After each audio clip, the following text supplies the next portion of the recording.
Сегодня все желающие попытали удачу попасть в детскую хоровую капеллу, но, к сожалению, принимают только детей дошкольного возраста.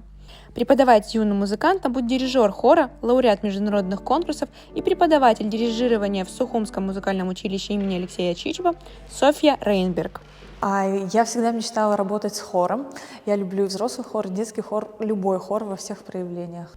Цель создания детской хоровой капеллы – это воспитать поколение слушателей, которые будут не только посещать концерты музыкальных коллективов в республике, но и активно участвовать в культурной жизни страны. Кроме того, проект направлен на подготовку будущих музыкантов. Пройдя обучение впоследствии в музыкальном училище, они, возможно, захотят связать свою жизнь с хоровым творчеством.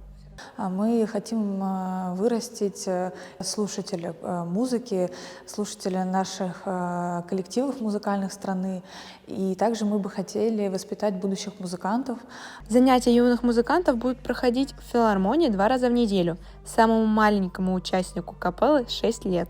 Пришли замечательные дети, и мальчики, и девочки, 50/50, что было для нас удивительно, очень талантливые, из замечательных семей.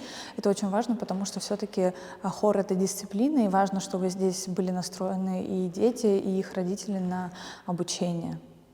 В случае, если вы не успели на прослушивание в детскую хоровую капеллу, но заинтересованы в обучении ребенка, обратитесь в Абхазскую государственную филармонию. Соня Кубрава, Владимир Капуза, Абаза ТВ.